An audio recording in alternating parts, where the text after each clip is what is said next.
Welcome to call classes students. आज हम इस वीडियो में करने जा रहे हैं CHE9 लिपिड्स। आज हम इसके बारे में पढ़ेंगे। तो इंट्रोडक्शन से स्टार्ट करते हैं। लिपिड्स हमने पहले पढ़ा है, लास्ट वीडियो में हमने यही सीखा था कि जो लिपिड्स हैं दीज आर बायोमोलिक्यूल्स और these are hydrophobic in nature. और इसके साथ साथ ये जो लिपिड्स होते हैं, बायोमोलिक्यूल्स हैं, दीज स्टोर एनर्जी। सेल के लिए एनर्जी स्टोर करके रखते हैं लिपिड्स। अब बायोलॉजिकली इसकी क्या इंपॉर्टेंस है? It is sparingly soluble in water, but अगर ऑर्गेनिक सॉल्वेंट्स की बात करें जैसे कि ईथर, क्लोरोफॉर्म, बेंजीन, उसमें ये इजिली सॉल्युबल होती है। और ये जो दीज बायोमोलिक्यूल्स, इसके साथ साथ इसमें कंपाउंड्स होते हैं जैसे कि फैटी एसिड्स हो गए, एसाइल ग्लिसरोल्स हो गए, स्टीरॉइड्स, टर्पीन्स, प्रोस्टाग्लैंडिन्स हो गए, और ये सारे कंपाउंड्स इसमें कंटेन रहते हैं। और इसके साथ साथ these are important precursors of hormones and vitamins. इसके साथ साथ ये प्रोस्टाग्लैंडिन्स बनाने के लिए हेल्पफुल होते हैं from the lipid molecules. Act as defenses against many sorts of change in the cell. Cell में कुछ भी ऐसा चेंज होता है तो उसके लिए ये एज अ डिफेंस एक्ट करते हैं। Next is classification of lipids. Lipids की क्लासिफिकेशन, इसकी फर्स्ट क्लास आती है जिसको बोल देंगे सिंपल लिपिड्स। सिंपल लिपिड्स का मतलब क्या है? आपको पता है कि फैटी एसिड्स। अब फैटी एसिड्स के एस्टर्स ऑफ फैटी एसिड्स जिसके साथ साथ एल्कोहल्स हो, जैसे कि ग्लिसरोल्स जिसे बोलते हैं, इसमें एक एस्टर ग्रुप होता है, एल्कोहल ग्रुप होता है, इसे बोलते हैं simple lipids. These are esters of fatty acids with alcohols such as glycerols. अब एग्जाम्पल की बात करें जैसे कि ऑयल, फैट, वैक्सेस हो गए, these are example of simple lipids. Fats के बारे में अगर जानना चाहें, दीज आर एस्टर्स, जैसे कि esters of fatty acid with glycerol. Oils की बात करें, these are fat in the liquid state is known as oil. अगर फैट लिक्विड स्टेट में होता है जिसे हम ऑयल बोलते हैं। वैक्सेस का मतलब क्या है? ये भी एस्टर्स होते हैं फैटी एसिड्स के, लेकिन ये कॉम्प्लेक्स मॉलिक्यूल्स होते हैं जिसका मॉलिक्यूलर वेट हाई होता है, उन्हें बोलते हैं वैक्सेस। ये तो होगी एक class simple lipids. Next is complex lipids. Complex lipids क्या होते हैं? These are also esters of fatty acids with alcohol. इसके साथ साथ ये कंटेन करते हैं ग्रुप, लाइक जैसे कि फॉस्फेट हो गया, कार्बोहाइड्रेट ग्रुप हो गया। मतलब दीज आर सिंपल लिपिड्स, लेकिन सिंपल लिपिड्स के साथ अगर हम फॉस्फेट ग्रुप्स ऐड कर दें या कार्बोहाइड्रेट ग्रुप ऐड कर दें तो वो क्या बन जाएगा? उनका स्ट्रक्चर कॉम्प्लेक्स बन जाएगा, इसीलिए इनको बोलते हैं कॉम्प्लेक्स लिपिड्स। लेकिन कॉम्प्लेक्स लिपिड में जैसे हमने बात करी कि इसमें फॉस्फेट ग्रुप भी हो सकता है, कार्बोहाइड्रेट ग्रुप भी हो सकता है, तो इसी की वजह से कॉम्प्लेक्स लिपिड्स की भी आगे क्लासेस बनती हैं। कौन सी टाइप है? तो फर्स्ट टाइप में चलते हैं। फर्स्ट टाइप है phospholipid. These complex lipids contain a phosphate group. Phospholipids को किसको बोलेंगे? लिपिड्स में अगर फॉस्फेट ग्रुप होगा तो उसे बोलेंगे फॉस्फोलिपिड। लेकिन डेफिनेशन में क्या है? ये लिपिड्स होते हैं जिसमें फॉस्फेट ग्रुप होता है, जिसके साथ साथ फैटी एसिड होते हैं और एल्कोहल ग्रुप होता है, और इसके साथ साथ नाइट्रोजन भी हो सकता है एज बेसिस। और phospholipid contain glycerols as alcohol called glycerophospholipid. मतलब कि इसमें क्या होता है कि फॉस्फोलिपिड्स में अल्कोहल ग्रुप भी हो सकता है, नाइट्रोजन ग्रुप भी हो सकता है, ग्लिसरोल हो सकता है in the form of alcohol. अगर ग्लिसरोल ग्रुप प्रेजेंट है फॉस्फोलिपिड में एंड एज द अल्कोहल, तो उसका नाम क्या पड़ जाएगा? ग्लिसरो फॉस्फोलिपिड्स। मतलब फॉस्फोलिपिड्स हैं लेकिन उसके साथ साथ उसका इसमें एक ग्लिसरोल यूनिट्स भी हैं। Next is glycolipids. ग्लाइकोलिपिड्स का मतलब जिसमें कार्बोहाइड्रेट ग्रुप होगा, उसे बोलते हैं in addition to fatty acid and alcohol. These lipids contain carbohydrate group. एक तो होगा इसमें कार्बोहाइड्रेट ग्रुप, फैटी एसिड होगा और एक अल्कोहल, तीन चीजें इसमें होंगी। लेकिन फॉस्फेट ग्रुप में क्या था? फैटी एसिड्स भी होंगे, अल्कोहल भी होगा, ये तो दोनों के लिए सेम है, लेकिन एक चीज जो डिफरेंट है वो है फॉस्फेट ग्रुप। तो अगर इसका डिफरेंस भी आ जाता है तो आपको मेन पॉइंट यही लिखना है कि फॉस्फोलिपिड में फॉस्फेट ग्रुप होता है, लेकिन ग्लाइकोलिपिड में शुगर ग्रुप मतलब कि कार्बोहाइड्रेट ग्रुप होता है। Next is other complex lipid. Other complex lipid मतलब जिसमें फॉस्फेट के अलावा अगर सल्फोलिपिड मतलब अगर सल्फर ग्रुप्स होंगे, अमीनो ग्रुप्स होंगे, प्रोटीन्स होंगे, तो उनको क्या बोलते हैं? सल्फर होगा तो सल्फोलिपिड्स, अमीनो लिपिड्स या फिर लिपोप्रोटीन्स। लिपोप्रोटीन्स बहुत इंपॉर्टेंट टॉपिक है। नेक्स्ट टाइप आ जाती है third type, that is derived lipids. Derived lipids का मतलब जिसे हम डिराइव करते हैं, खुद बनाते हैं। These obtained from by hydrolysis and include fatty acids. Hydrolysis process के थ्रू ये लिपिड्स जो बनाए जाते हैं उसे बोलते हैं derived lipids. These obtained from by hydrolysis and include fatty acids. कौन से? डबल बॉन्ड वाले भी, सिंगल बॉन्ड वाले भी, ट्रिपल बॉन्ड वाले भी। Glycerol, steroid, lipid soluble vitamin and prostaglandins. अब 3 टाइप्स हमने कौन सी पढ़ी? सिंपल लिपिड्स, कॉम्प्लेक्स लिपिड्स और डिराइव्ड लिपिड्स। लेकिन जो कॉम्प्लेक्स लिपिड्स थे वो डिफरेंट हो सकते हैं, फॉस्फोलिपिड भी हो सकते हैं, ग्लाइकोलिपिड भी हो सकते हैं, सल्फोलिपिड भी हो सकते हैं, अमीनोलिपिड भी हो सकते हैं, लिपोप्रोटीन्स भी हो सकते हैं। तो उसके बाद आज हम नेक्स्ट टॉपिक जो होगा वो होगा इंपॉर्टेंट लिपिड्स। जितने भी ये सारे लिपिड्स हैं उसमें से जो इंपॉर्टेंट लिपिड्स हैं उसके बारे में थोड़ा जान लेते हैं। फर्स्ट आ जाता है फैटी एसिड, क्योंकि हमने बोला है सभी लिपिड्स में अल्कोहल ग्रुप रहेगा, फैटी एसिड्स रहेगा ना। What are these fatty acids? Actually fatty acids क्या होते हैं? एक लॉन्ग चेन होती है कार्बोहाइड्रेट्स की, मतलब कि हाइड्रोकार्बन्स की लॉन्ग चेन होती है, लेकिन टर्मिनल पोजीशन पे एसिड लगा होता है। फैटी कैसे बनते हैं? फैट कैसे बनता है? लॉन्ग हाइड्रोकार्बन्स ग्रुप, लेकिन उसके साथ लग गया एसिड। इसका मतलब क्या होगा कि उसकी टर्मिनल पोजीशन पे एसिड लगा होगा। फैटी एसिड्स किसे बोलते हैं? Long chain hydrocarbons containing a terminal carboxylic group. और these are obtained by hydrolysis of fat. ये बनते कैसे हैं? जब फैट्स की हाइड्रोलिसिस करी जाती है तब वो बनते हैं fatty acids. Next is generally straight chain होती है एंड द चेन में बी सैचुरेटेड। मतलब जो ज्यादातर फैटी एसिड स्ट्रेट चेन ही बनाते हैं, और ये सैचुरेटेड भी हो सकती है। सैचुरेटेड का मतलब है जिसमें सिर्फ और सिर्फ सिंगल बॉन्ड होगा, मतलब कोई डबल बॉन्ड नहीं होगा। अनसैचुरेटेड भी हो सकती है। अनसैचुरेटेड का मतलब है जिसमें सिंगल बॉन्ड नहीं होता है, डबल या ट्रिपल बॉन्ड होते हैं, मल्टीपल बॉन्डिंग होती है। तो कहने का मतलब ये है कि फैटी एसिड सैचुरेटेड भी हो सकते हैं, अनसैचुरेटेड भी हो सकते हैं। They do occur in unesterified form. ये अनएस्टिफाइड फॉर्म के में प्रेजेंट रहते हैं as fatty acid in the plasma bound to the certain proteins. कुछ प्रोटीन्स में या कुछ प्लाज्मा में ये जो फैटी एसिड्स होते हैं उसमें एस्टर ग्रुप नहीं होता है, जिसे बोलते हैं लिपिड्स हैं बट इन द अनएस्टिफाइड फॉर्म। अब बात करते हैं कि फैटी एसिड्स की नॉमेनक्लेचर कैसे करी जाती है। लेकिन फैटी एसिड तो 2 टाइप्स के हो गए, एक हो गया सैचुरेटेड फैटी एसिड, एक हो गया unsaturated fatty acid.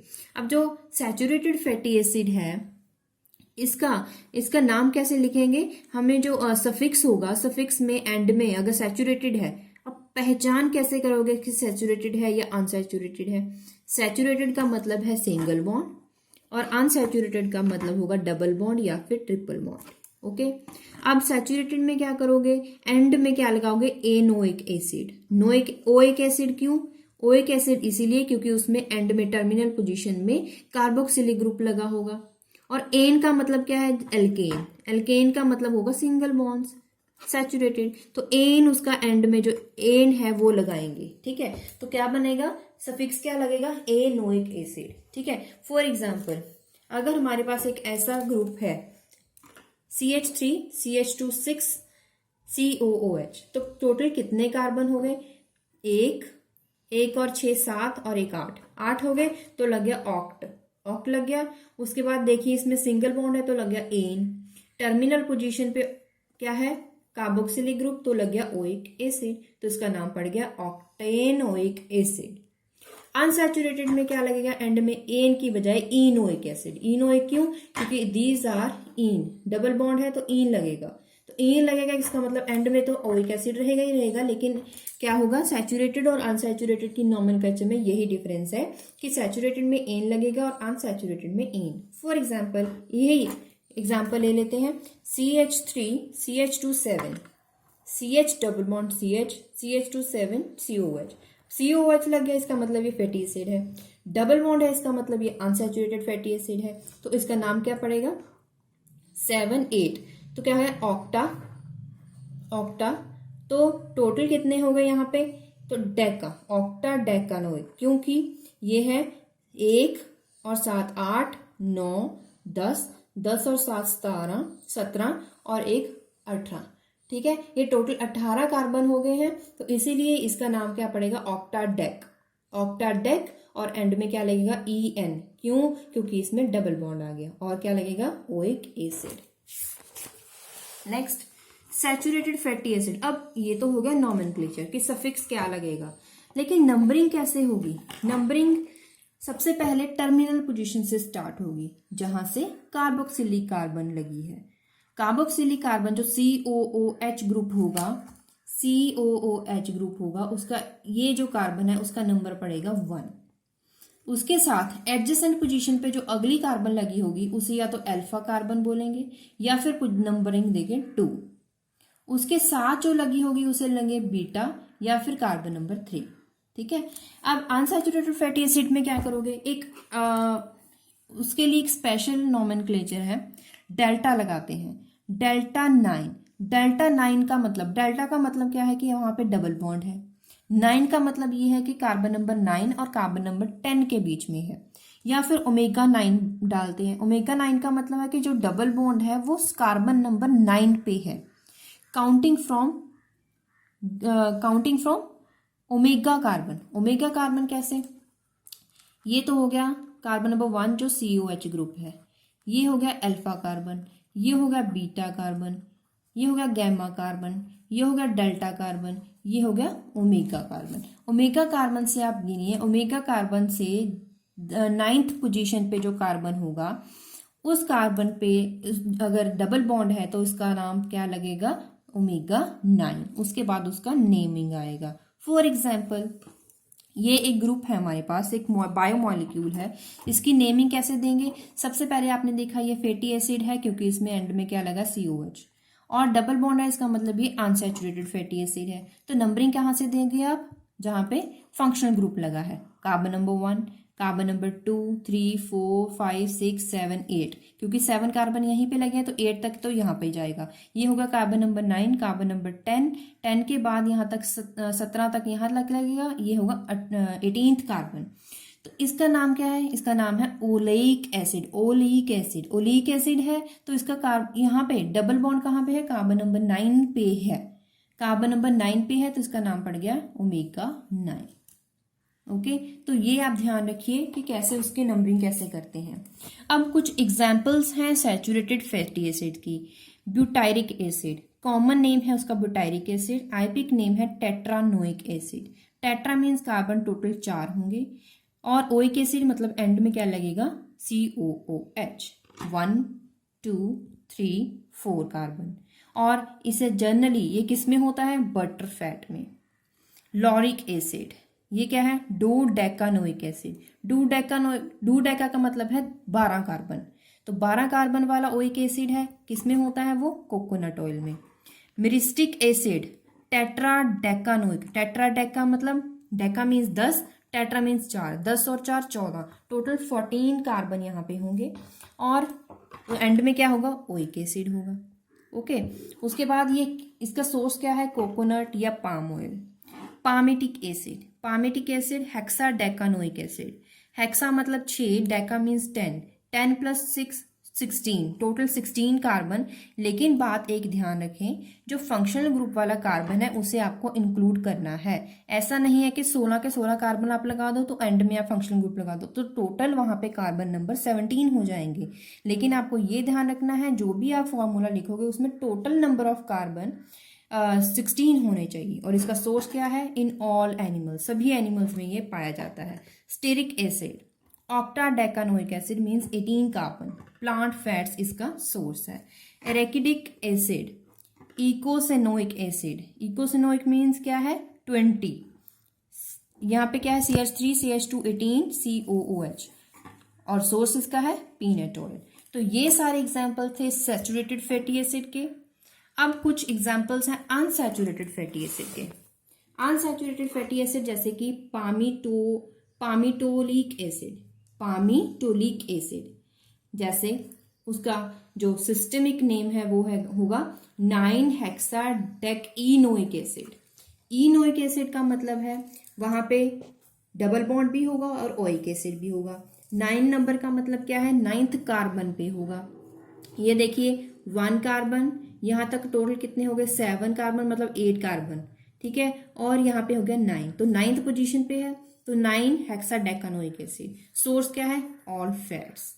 Oleic acid, ये मैंने अभी एग्जांपल दी थी आपको, सोर्स क्या है? All fats. Linoleic acid, linoleic acid important है, इसका फॉर्मूला अच्छे से याद कर लेना, 9,12 octadecadienoic acid. Example CH3, इसका फॉर्मूला CH2 4 CH 1 और 4 5 6 डबल बॉन्ड। डबल बॉन्ड किस किस पोजीशन पे है? Carbon number 9, carbon number 12। तो यहां से नंबरिंग स्टार्ट करो, 1 यहां तक 8 हो जाएंगे, ये है 9 10 11 12 13, और यहाँ पे कार्बन नंबर 9 और कार्बन नंबर 12 लिखेंगे। आपको ये तो नॉमेनक्लेचर में आपको एक वीडियो में सिखाया था कि नंबरिंग यहाँ से यहाँ पे कार्बन नंबर 9 है, कार्बन नंबर 10 किसमें कौन सा नंबर इस पे देंगे, जो दोनों में से जो कम नंबर होगा, छोटा नंबर होगा, वही हमें यहाँ पे लिखना होता है। तो इसका सोर्स क्या है? Corn, peanut. Linolenic acid, it is also important. Linoleic और लिनोलेनिक एसिड दोनों ही इंपॉर्टेंट है, सिर्फ डिफरेंस ये है कि इसमें 2 डबल बॉन्ड होते हैं, लिनोलेनिक में 3 डबल बॉन्ड होते हैं। बाकी सारा सेम है, एक एक्स्ट्रा 15 नंबर कार्बन पे डबल बॉन्ड होता है। और इसका सोर्स क्या है? Frequently found in linoleic acid, linoleic acid में ये पाया जाता है। एराकिडोनिक एसिड 5 8 11 12, यहाँ पे 4 डबल बॉन्ड है, बाकी सारा सेम होगा। टर्मिनल पोजीशन पे COH होगा। आपको सिर्फ ये याद रखना है कि डबल बॉन्ड किस पोजीशन पे है, बाकी सारे लिखने इजी हैं। अब नेक्स्ट इंपॉर्टेंट फैटी एसिड है प्यूफा, प्यूफा भी बोलते हैं, और इसका जो फुल फॉर्म है वो है P से होता है पॉली, U से होता है अनसैचुरेटेड, और P से होता है F से होता है फैटी, और A से होता है एसिड। तो इसका नाम पड़ जाता है पॉली अनसैचुरेटेड फैटी एसिड। इसकी डेफिनेशन इसके नाम में ही छुपी है, वो फैटी एसिड जिसमें कितनी ही ज्यादा अनसैचुरेशन हो। अनसैचुरेशन का मतलब डबल बॉन्ड, कितने ही नंबर ऑफ डबल बॉन्ड अगर फैटी एसिड में होंगे तो उसे बोलेंगे poly unsaturated fatty acid. The unsaturated fatty acid having 2 or more double bonds known as polyunsaturated fatty acid. Some of unsaturated fatty acids like linolenic, arachidonic acid not synthesized by higher animals and man. कुछ ऐसे प्यूफाज हैं जो higher animal species या फिर man, इनमें synthesise नहीं होता है, तो उसे उनकी डाइट में ऐसे सोर्सेज होने चाहिए ताकि वो डाइट में उन्हें मिल सके फॉर द नॉर्मल हेल्थ। तो ऐसे सैचुरेटेड फैटी एसिड को बोलते हैं, ऐसे अनसैचुरेटेड फैटी एसिड को बोलते हैं essential fatty acid, EFA। Essential क्यों? क्योंकि ये डाइट में हमें लेने पड़ते हैं, हमारी बॉडी उसे सिंथेसाइज नहीं कर पाती है। The carbon chain of a saturated fatty acid form a zigzag pattern when fully extended. जब उस स्ट्रक्चर को, फैटी एसिड स्ट्रक्चर को आप फुली एक्सटेंड कर दोगे तो आपको एक जिगजैग पैटर्न मिलेगा कार्बन चेन्स का। वो कैसे मिलेगा? नेक्स्ट पेज में आपको डायग्राम में दिखाएंगे। The in saturated fatty acid cis and trans 2 geometric isomerism हमें मिलेंगी, बट डिपेंड करता है कि ओरिएंटेशन कैसी है, एटम्स और ग्रुप की orientation around the double bond वो कैसी है, सिस होगी या ट्रांस होगी। वो कैसे देखोगे? When acyl and alkyl groups are on the same side of the double bond, then it is cis. लेकिन वही एसाइल और एल्काइल ग्रुप अगर ओपोजिट साइड्स में होंगे किसके? डबल बॉन्ड के, तो उसकी ज्योमेट्री क्या होगी? ट्रांस होगी।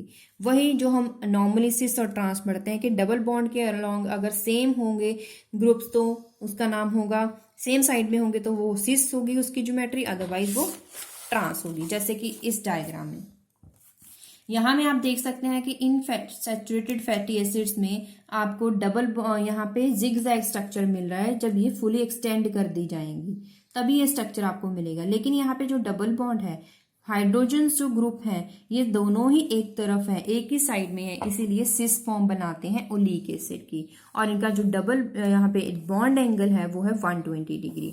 तो इसका नाम क्या है? Delta 9 fatty acid. ये है oleic acid, this is elaidic acid, ठीक है। और इसमें देखिए कार्बन डबल बॉन्ड और हाइड्रोजन्स जो है, ये हाइड्रोजन्स ये अपोजिट साइड में है, इसीलिए ट्रांसफॉर्म हो गई एलिडिक एसिड की।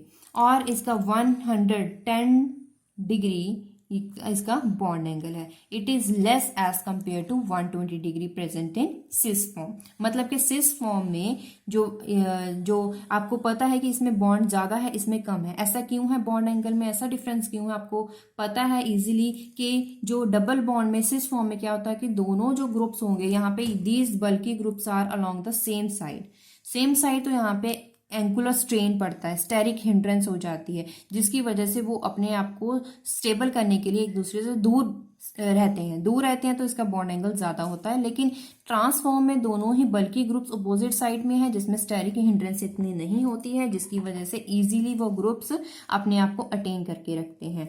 सो next is cis double bond produces a bend in the molecule unsaturated fatty acid as bulky group occupying the large space. वही जो मैंने अभी आपको रीजन बताया कि ये जो फैटी एसिड में बल्की ग्रुप है एक ही साइड में है, एक ही साइड में होने की वजह से लार्ज स्पेस ऑक्यूपाई करते हैं due to the bends in their hydrocarbon chain. Naturally occurring unsaturated fatty acids are always cis configuration. जो naturally occurring unsaturated fatty acids होते हैं वो जनरली सिस फॉर्म में ही एग्जिस्ट करते हैं और इनका बॉन्ड एंगल 120 डिग्री रहता है एट द डबल बॉन्ड। अब जितने ज्यादा नंबर ऑफ डबल बॉन्ड होंगे, increase in the number of double bond in the fatty acid, उतनी ही ज्यादा नंबर ऑफ स्पेशल कॉन्फ़िगरेशन होगी।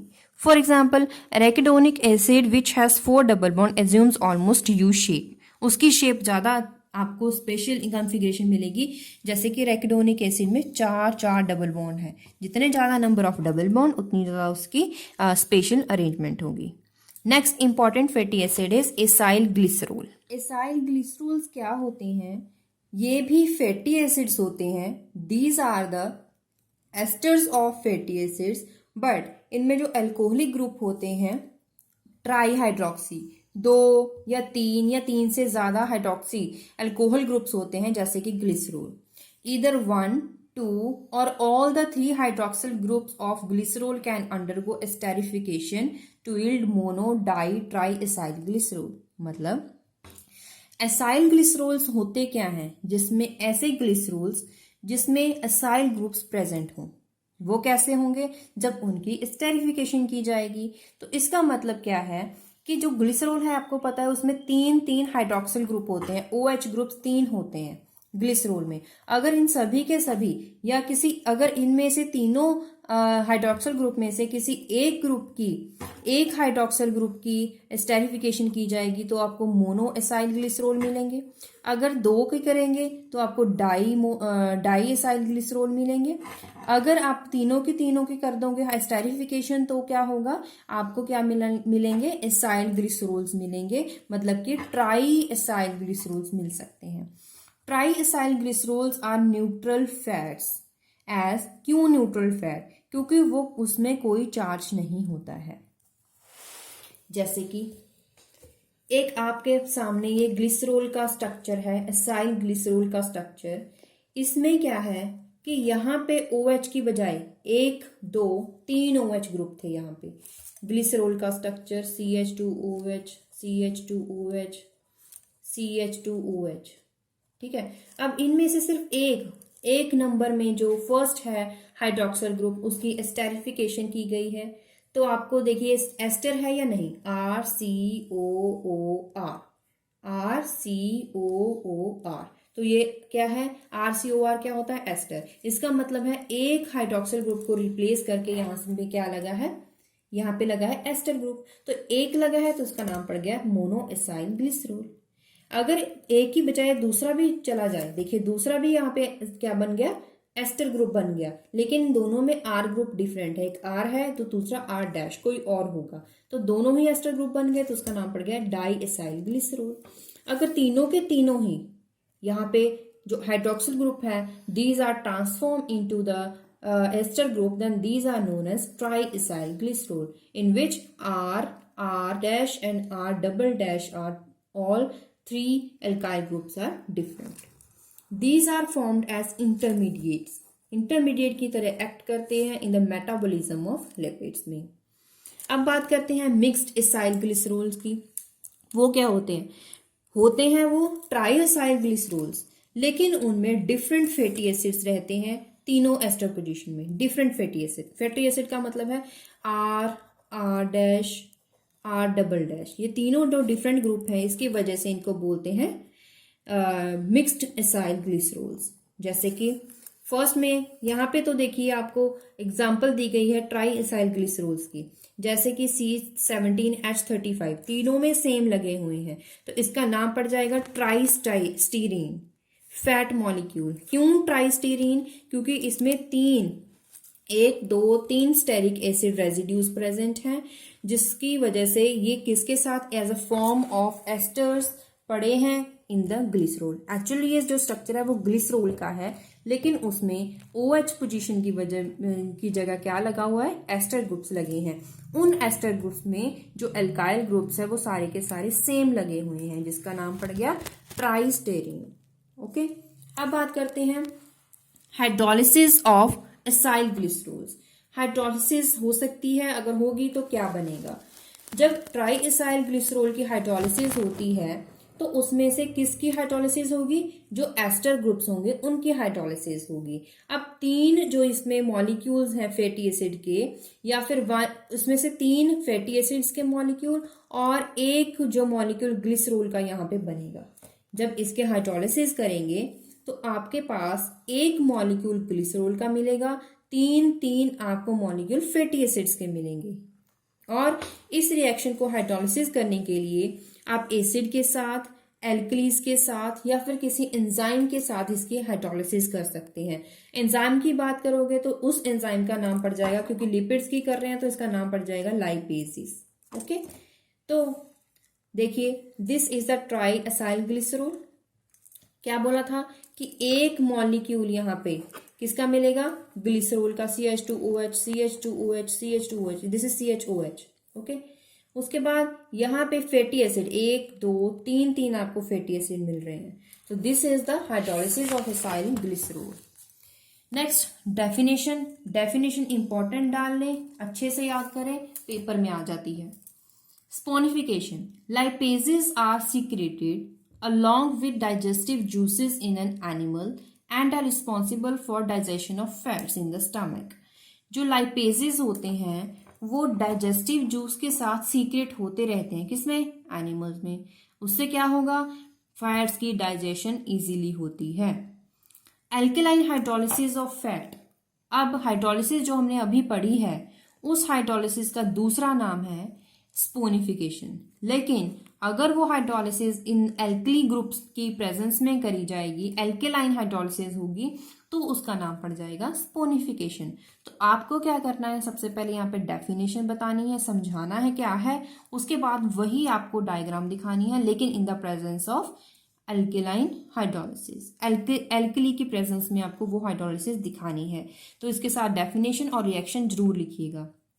Since fatty acids liberated would be present as their salts, that is soaps। अगर वो fatty acids क्या है? Salts की present में है तो उनका नाम पड़ जाता है सोप्स। इसीलिए इस प्रोसेस का नाम है स्पोनिफिकेशन। स्पोनिफिकेशन नंबर क्या होता है? It is also very very important. तो 1 नंबर में इसकी डेफिनेशन आ जाती है, तो इस डेफिनेशन को आपको एग्जैक्ट लिखना है। स्पोनिफिकेशन नंबर क्या होता है? द वेट इन मिलीग्राम्स, किसका? KOH। एल्कली का वेट लेना है मिलीग्राम्स में। कितना मिलीग्राम्स में KOH चाहिए to completely saponify 1 gram of the fat और ऑयल? आपको एक्चुअली करना क्या है? फैट या फिर ऑयल 1 ग्राम लेना है।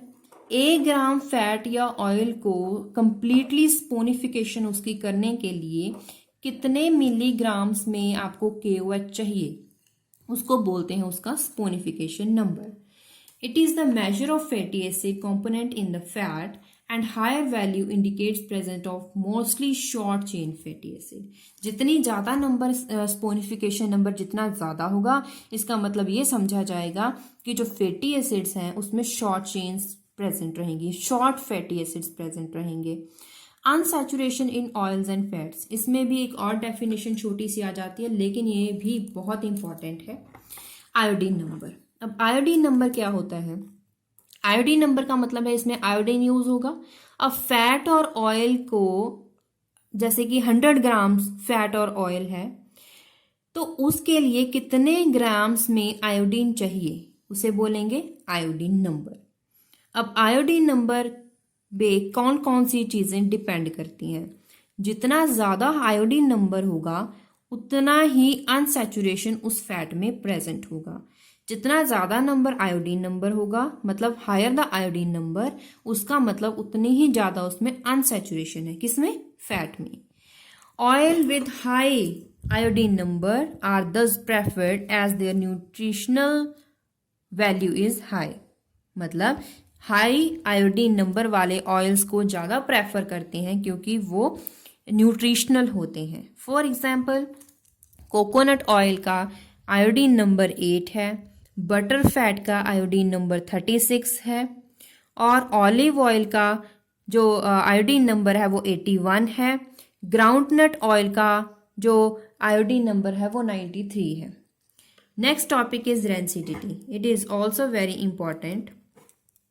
Many oils and fats, when allowed to stand in contact with air, then they becomes rancid and develop unpleasant odor। जब ऑयल और फैट्स को कुछ टाइम के लिए एयर की प्रेजेंस में रखा जाए तो वो क्या होगा, उसमें से अनप्लीजेंट ऑर्डर आएगी और वो इसको बोलेंगे कि ऑयल और फैट की रेंसिडिटी, मतलब कि वो रेंसिड ऑयल एंड फैट्स हैं क्योंकि उनमें अब अनप्लीजेंट ऑर्डर आ रही है। It is attributed to oxidation of double bond. ऐसा होता क्यों है? एक्चुअली होता ये है कि उन ऑयल्स और फैट्स में जो डबल बॉन्ड्स होते हैं, आपको पता है एयर में क्या होगा, ऑक्सीजन होगी, ऑक्सीजन से रिएक्ट करने से क्या हो जाएगा, ऑक्सीडेशन। तो उन डबल बॉन्ड्स की ऑक्सीडेशन हो जाएगी जिससे क्या मिलेगा, एल्डिहाइड्स और कीटो एसिड्स बन जाते हैं। एल्डिहाइड ग्रुप या फिर कीटोनिक ग्रुप्स उसमें लग जाएंगे डबल बॉन्ड पे, जिसकी वजह से क्या होगा कि जो डबल बॉन्ड्स हैं उनकी ऑक्सीडेशन हो जाएगी और एक्चुअली ऑब्जर्वेशन क्या होगी, उससे रिजल्ट में क्या मिलेगा, वो क्या होगा, ऑयल और फैट खराब हो जाएगा, कंटेमिनेट हो जाएगा और अनप्लीजेंट ऑर्डर उसमें से आएगी, जिसे बोलते हैं रेंसिडिटी। Next is prevention. इसे प्रिवेंट करने का तरीका क्या है? ऑक्सीडेटिव रेंसिडिटी ऑफ ऑयल और fats can be prevent by addition of antioxidants like vitamin E. मतलब अभी आपको पता है कि एयर से बचाने के लिए क्या करना पड़ेगा, तो ऑक्सीजन से बचाना है, मतलब उसके लिए एंटीऑक्सीडेंट्स यूज कीजिए, जैसे कि विटामिन ई उसमें यूज कर सकते हैं। Cause rancidity of fat can also occur due to partial hydrolysis of the ester linkages.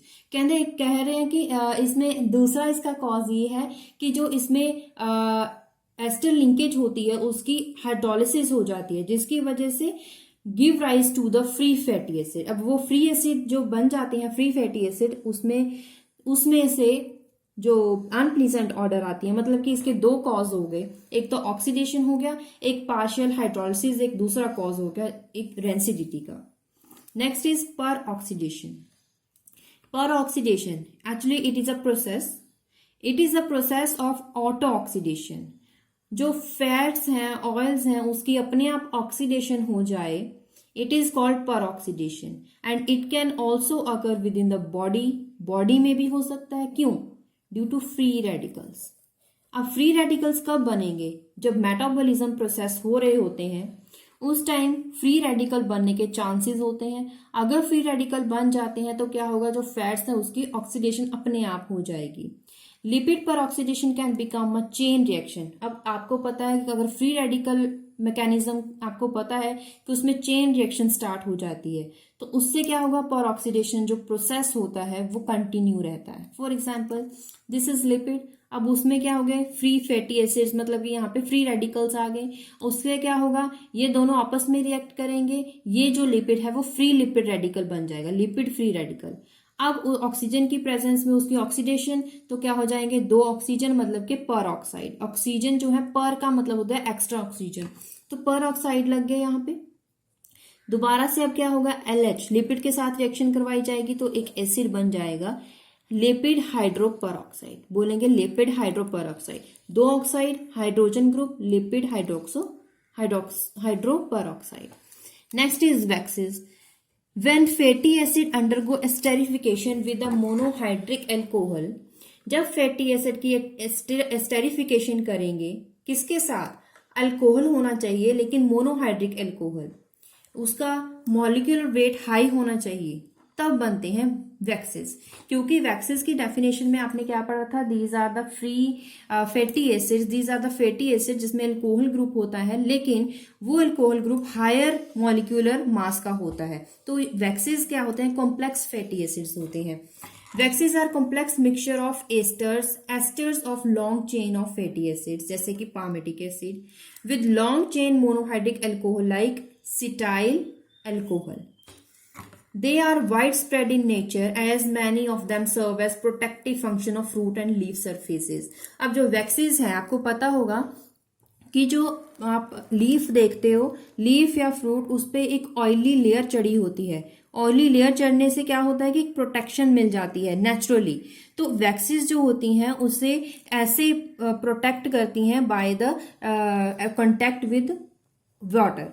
तो क्या होता है, जो लीफ है उससे जो पानी का जो ड्रॉप होता है वो इजीली स्लिप ओवर हो जाता है।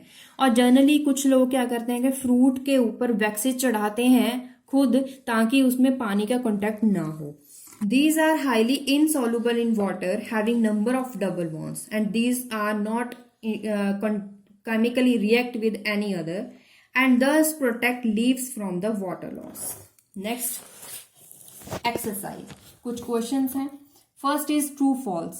Most of naturally occurring fatty acids contain odd number of carbons. क्या जो फैटी एसिड्स होते हैं उसमें odd number of carbons होते हैं? नहीं होते हैं। ग्लाइकोलिपिड्स लैक्स अ फॉस्फेट ग्रुप। ग्लाइकोलिपिड में फॉस्फेट ग्रुप नहीं होता है, बल्कि उसमें शुगर ग्रुप होता है। बिल्कुल, ग्लाइको का मतलब है ग्लूकोज ग्रुप, फॉस्फोलिपिड्स का मतलब है फॉस्फेट ग्रुप। तो फॉस्फेट ग्रुप तो फॉस्फोलिपिड में होता है, ना कि ग्लाइकोलिपिड में। It is true. Double bond in naturally occurring unsaturated fatty acid are always in cis configuration. ये मैंने आपको अभी बताया था कि जो जहाँ पे सिस और ट्रांस कन्फिग्रेशन में मैंने आपको पढ़ाया था कि जो नेचुरली अकरिंग फैटी एसिड होते हैं वो जनरली सिस कन्फिग्रेशन के साथ होते हैं और बनाते हैं 120 डिग्री का angle. This is true. A triacyl glycerol having all the three fatty acids as 18:2 is a solid at body temperature. It is false.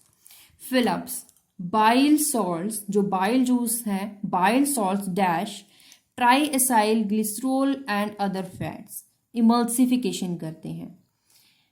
तो next is triacyl glycerols are hydrolyzed with dash present in digestive juices. अब digestive juices में क्या secret होता है, enzyme. कौन सा enzyme, lipases.